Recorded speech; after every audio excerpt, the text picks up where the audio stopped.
Welcome back to the Writer's Advice podcast, everybody. I am so excited because today we are joined by the queen of women's fiction, Jane Green. Thank you so much for joining us today. Oh, thank you for having me. It's lovely to be here. Now, your career is amazing, like absolutely amazing. There are so many things that I want to dive in with you today. So it's 24 books you've authored, yeah? 24 books.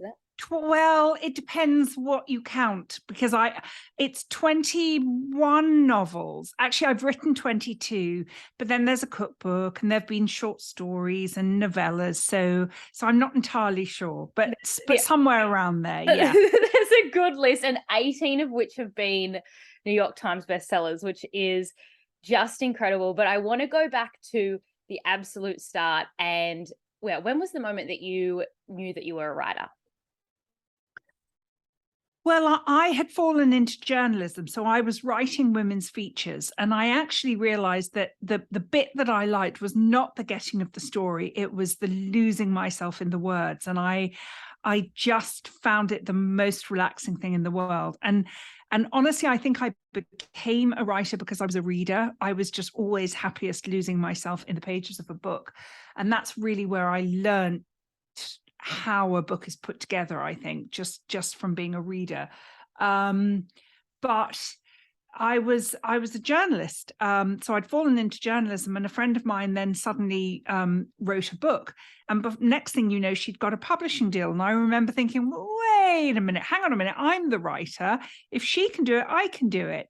And it never occurred to me that I wouldn't be successful. And I wrote a book that was about my life and my girlfriend's life at the time. We were all single and we were all in our late 20s and early 30s, and we were all sort of dating the same awful men. And that book was called Straight Talking, and it became this instant bestseller in the UK. And then I wrote, then I just kept writing. That was it. Yes. My career was launched. That's amazing. So you've got, because you have a really great journalism career as well. So did you move out of that and then go full time into writing fiction? So I gave myself really naively 3 months to write. I took 3 months off, and I gave myself 3 months to write a book and get a publishing deal. I was writing a few articles because the Daily Mail would pay really well, and so I kept writing for the Daily Mail just to sort of keep me afloat while I was writing my book. But extraordinarily enough, I did actually sign my publishing deal about a day before that 3-month period was up. So I managed it. Now, I would never recommend anyone do that now. But yeah, in fact, the first letter back I got from a literary agent was really unpleasant, and I remember thinking, oh no, now I have to get a job.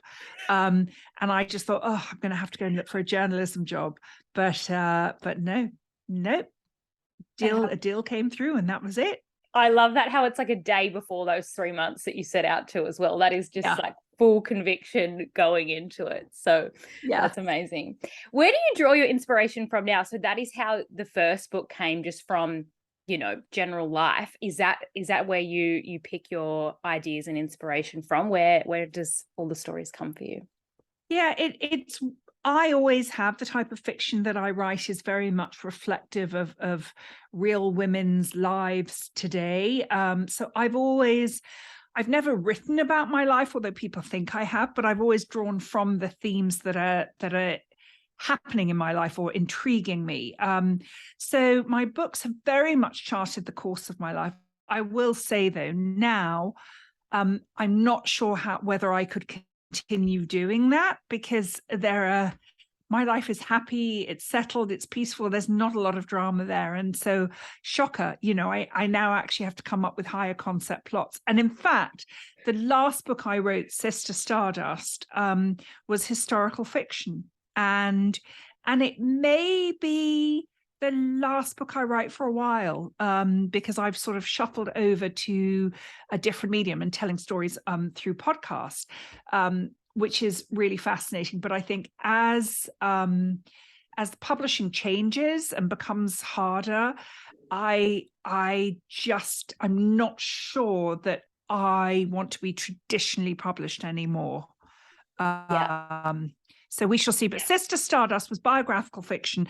And actually that was just, it's about a woman called Talita Getty, who I've been obsessed with my entire adult life. So it was this gorgeous reason for me to dive in and do some serious research for almost a year. And I loved it because frankly, you know, at this stage of my life, there are only so many books that I want to write about women my age having a crisis. It's like, I was bored of it. So I loved writing historical fiction. Yeah. And like, if you do, or when you do go to write your next one, I do want to dive into a little bit more of Sister Stardust, but is that where you think you'll play now? It's like finding those stories that you can research and go a little bit more historical on. Yeah, I think I have written, it's a standalone, it's actually a podcast. I wrote it as a novella, but I wrote a sequel to Sister Stardust, and it's set in 1979, but this time features some of the same characters, but this time it's in New York, and it's Studio 54 and disco and all the craziness that was going on in the 70s. So yeah, I think it's entirely possible that I do that if I were to write another book. Yeah. Yeah, I love that. And I want to touch on how you say the publishing industry is changing, and I think you're definitely at the forefront of how you're changing your medium with how you tell stories and everything as well. If you don't mind me asking, what was the year your first book came out? And how my things first book was published in 1998. Yeah. That was in the UK. My first book in America was published in 2000. That was Jemima J. And yes, so here we are a long time later. And it's very different now. And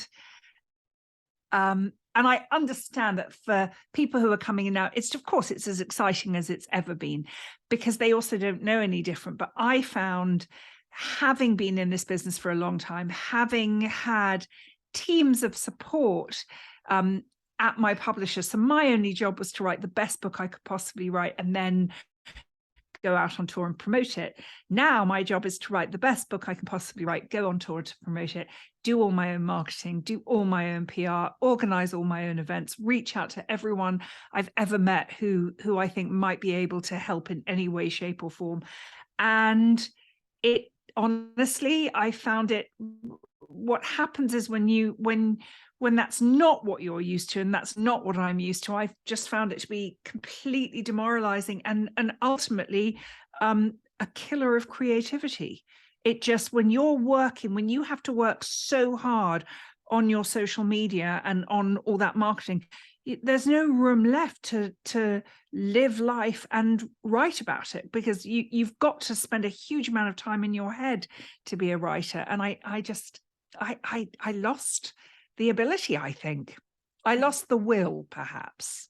Yeah. And that's balancing you have a lot less creativity time when you're focusing on the business of the product as well. And that is with a traditional publisher as well. Yeah. You're expected to do that a lot more now. Oh yeah. Oh my God.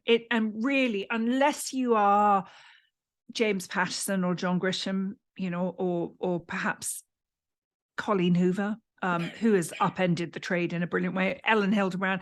But really, unless you are a consistent number one, you're screwed. You're getting nothing. Penguin Random House, HarperCollins, wherever you are, you're not getting any more. In fact, you're getting significantly less, because ultimately, not only are you having to pay them, whatever, you're only getting 10 to 15% of your book once they've recouped their advance, and you're doing all the work. Why would you do that? That just makes no sense. Yeah. I 100% agree with you. And is this why you're looking at, did Sister Stardust come out self-published by you, or was that?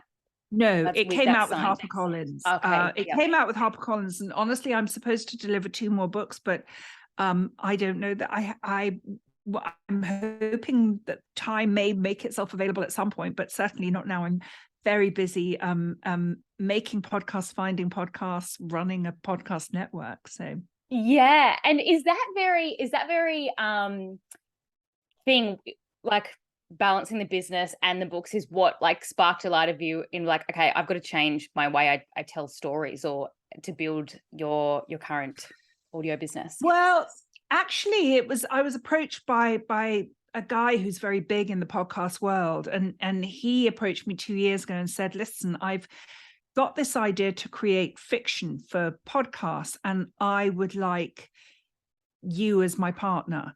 And so over many conversations and thinking about this and what we'd actually like to do together, I realized that one of the things I used to love when I was younger were radio plays, because they were so immersive. And I don't like audiobooks. I love nonfiction, I love memoir on audiobooks, but I can't listen to fiction. And I really miss those radio plays, and the idea of writing scripts, so basically a drama series that just happens to be on audio instead of on TV, was enormously appealing to me. And I thought, I loved this so much when I was younger. And what if we created sort of 6 to 8 part series for women, of just great stories?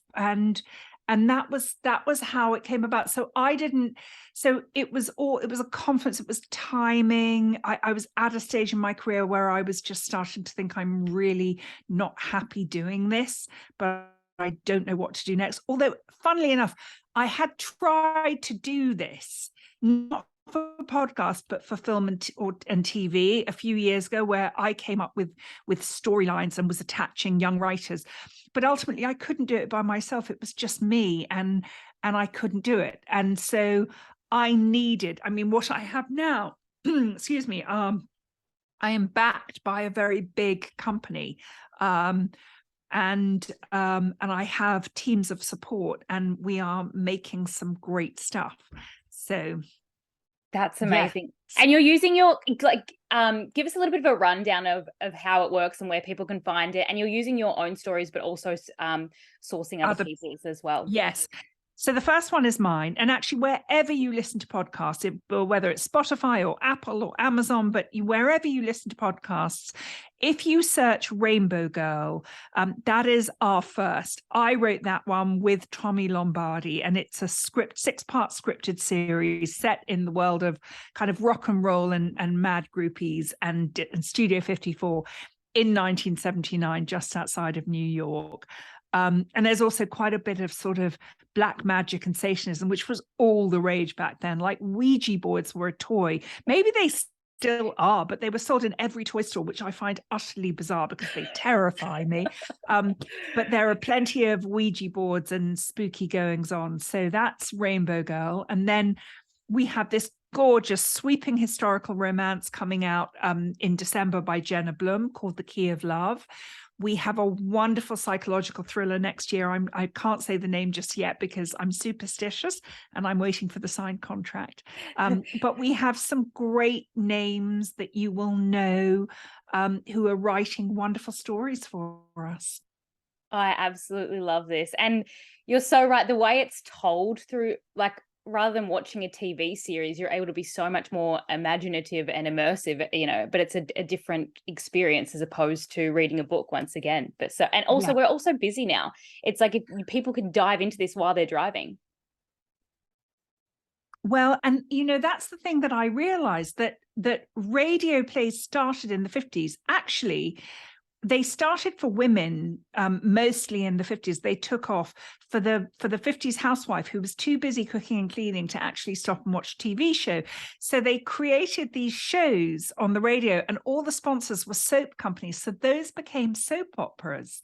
And I realized here we are having come full circle, where today's woman is also so busy, not necessarily cooking and cleaning, although some are, but also, raising children and having a job and running various side hustles and just all the things that today's woman, and who has time to read we just don't have time anymore. And yet we can still enjoy amazing stories if we listen to them. Yeah, absolutely. I love everything that you're doing with this. This is amazing. And based on this, what would be your advice to someone, a young writer or someone who is working on a manuscript now, when it comes to how many changes that you have seen the publishing industry go through and the way that we're telling stories now? What would be your advice if someone's jumping into that? Honestly, I would say that I would really, the advice I tend to give now is to look at other ways of publishing. So rather than looking at one of the big, I mean, there are only 5 left, but rather than looking at one of them, really, there are so many fantastic independent publishers.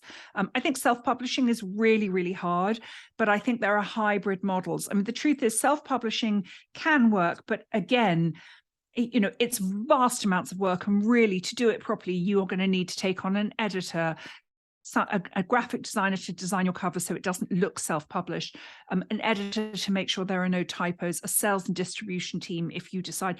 It's a huge amount of work, but at least you're then getting 50 to 70% of every copy sold rather than 10. So I would say it's worth it, but it's very hard if you're starting out, because it's just, there's so much content out there that nobody knows. How does anyone know whether yours is better than the next person's? So I would say have a look at some of the really interesting hybrid models. There are some really interesting companies who are doing it really well. And I think that's the way forward. I think that's the future for all of us. Yeah, 100%, because that's like a package all in one with it. But at the same time, it's interesting that you said also even Penguin Random House, you are expected to be your own business still at the end of the day, You are literally getting, I mean, you are not getting, as far as I can tell, you're getting a sales and distribution team. So you're getting into bookstores, but bookstores, even like Barnes and Noble, now take way, way fewer books than they used to. But you're not really getting anything.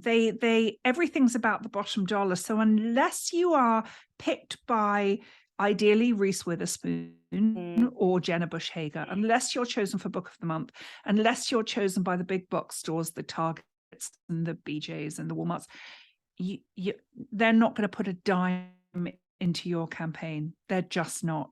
And very,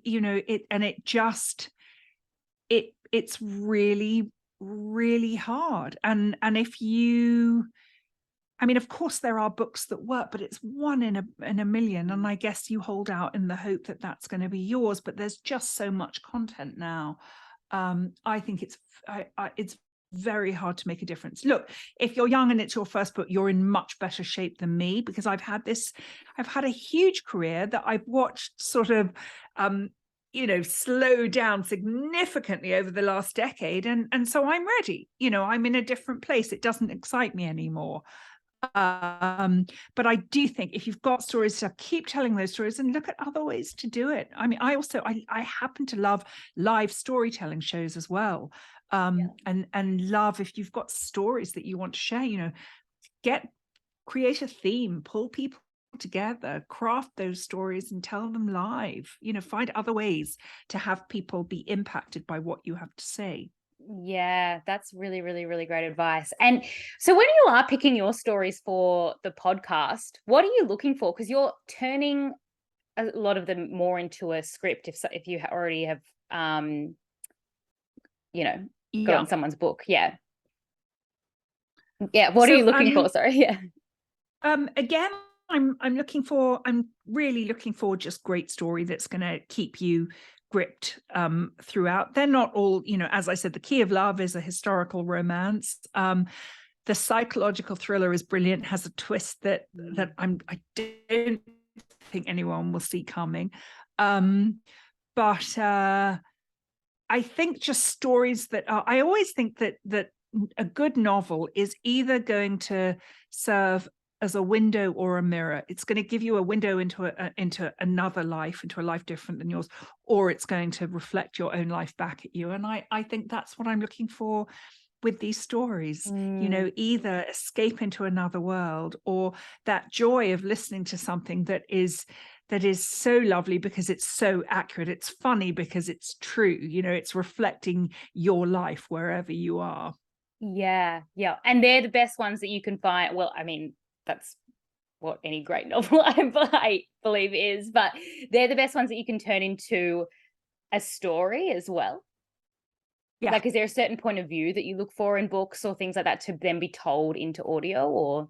No, I don't No. think so. I just it's really what grabs me. But look, I'm going to authors that are well known, and they're well known because they tell great stories. They know how to tell a great story. And actually it's interesting because not every script writer necessarily knows how to tell a great story. They're very, very different skill sets.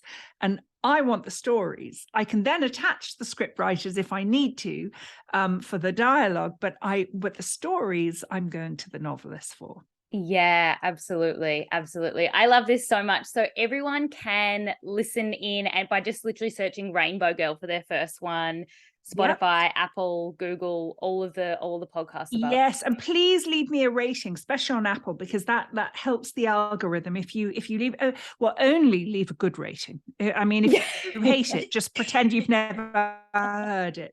Don't do anything. But, definitely. Wherever you listen to podcasts, just look for Rainbow Girl.